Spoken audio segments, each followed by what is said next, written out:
What's up, Dirty-Gones? Coming to you from beautiful Lotus, Texas. The birthplace of Flores Country Store, where Willie Nelson guys start. Willie rocks, by the way, so if you get a chance to check him out. And buy local, support local Lotus shopping. Yeah. Alright, so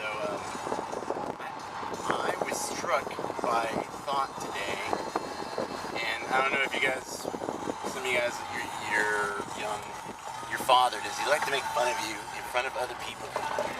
I think dads do that as a sign of saying, yeah, you might be bigger, better, faster, stronger than me, but I'm still your dad.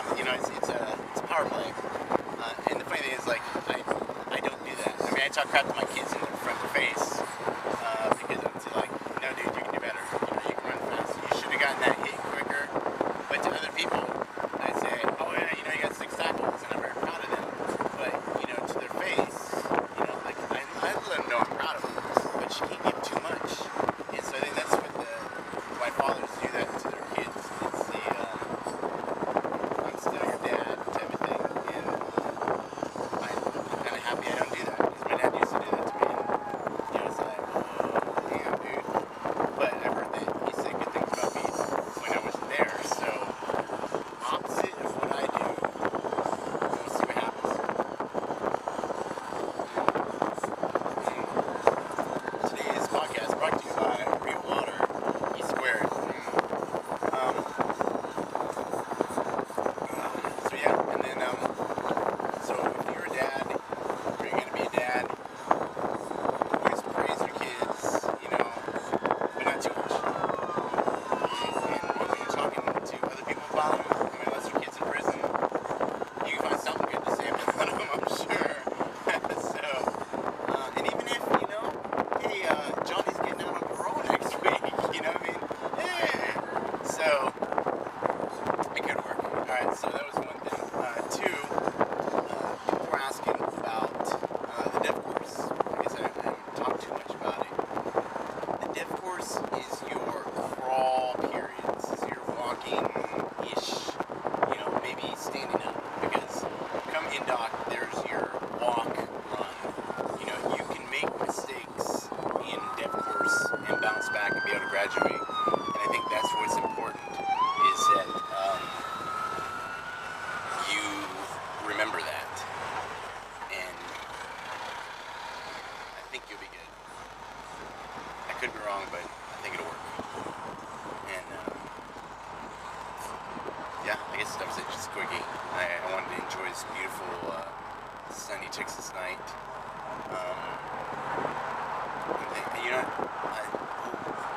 I'm gonna say happy birthday to my son, who I think he catches maybe every other episode, because half the time he's been with me lately, so I think, but I'm very proud of him. He's doing pretty good. I think he's better at football than I was, and so that's good. Because I was always a second string running back, the good guy had to get hurt so I could get in for offense and defense. But I had a good time. I gave my best when I could, but I was definitely not the star athlete. But I think that helped in that, if you suck, you gotta keep pushing and pushing until you get better. Sometimes when you're already good, you're like, man, I'm already good. So it's a fine line to walk. And so, I definitely did not peak during high school, which is okay. Who wants to peak in high school? You should strive to be one just gigantic arc across the sky of greatness, doing good stuff, helping the world, making it happen, catching a ball, or saving a life. Or it all kind of ties into itself in that, the things you're doing now, you don't think that they have any effect on where you're going or what you're doing, but I'm telling you, every day of your life is preparing you for the next day. I make a joke. So both my parents are cops, and so when I got to see her, I was prepared for interrogations, and I think I kind of was, because that's what I grew up with, was, like,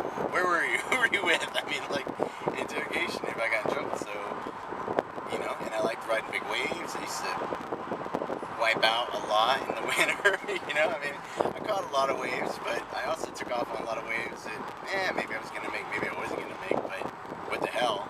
And so I think getting clobbered, you know, a couple times and held under and, you know, pushed down under the water where it's black, you know, at sunset, or, you know, just big outside Hooyah, and you just, and it's cold.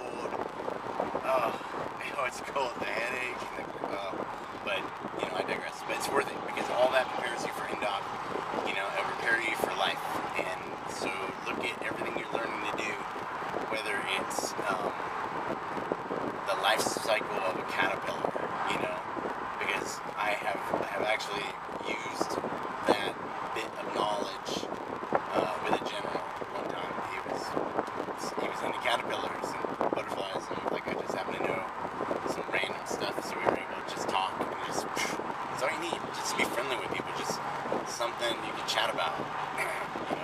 I was talking with an entrepreneurial lady the other day who does catering in San Antonio, and I got her to tell me about, you know, how she's not in the, she checks out all the recipes, but she's not, you know, running it. It's been 30 years, and she hired a chef, and her and him do this, and I thought that was pretty cool. I mean, I just was asking her questions about her business and letting her know that her food was really good.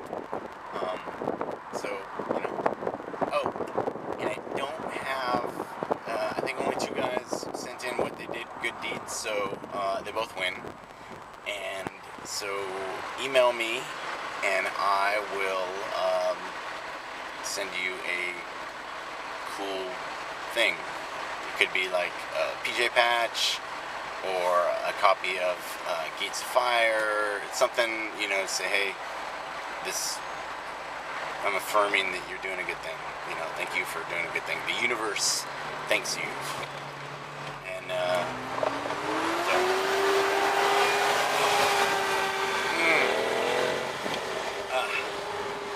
love this water. I don't know, you know, if you can't taste the difference in water, I think you're not really experiencing life, because life has all kinds of different flavors, you know, and the beauty of one thing, the taste of another, you know, juiciness, just sucking the marrow out of it kind of moments in life. I think that that's what it's all about, and I think it all comes down to, can you taste the difference in your water? If you think all water tastes the same, you must have bland taste buds and are missing out on, like, everything.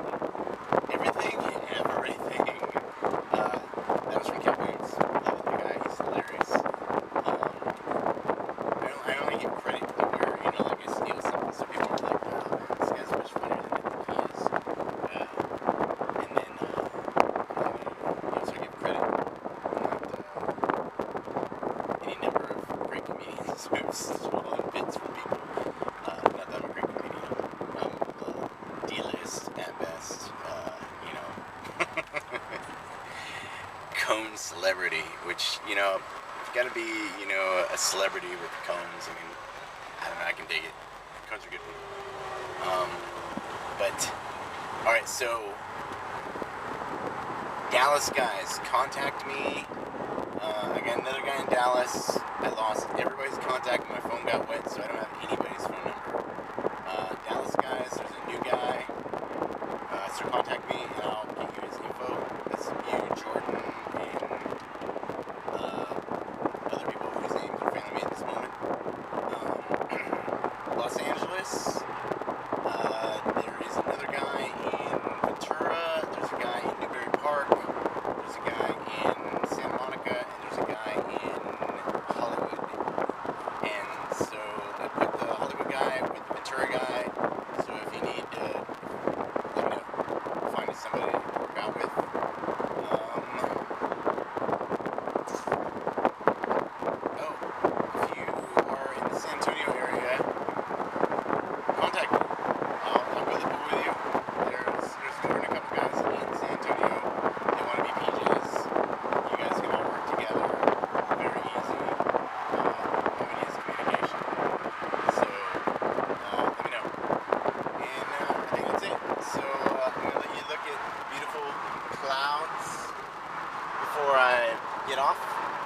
And thank you for listening, and stay strong, live long, like Lance Armstrong. Hooyah.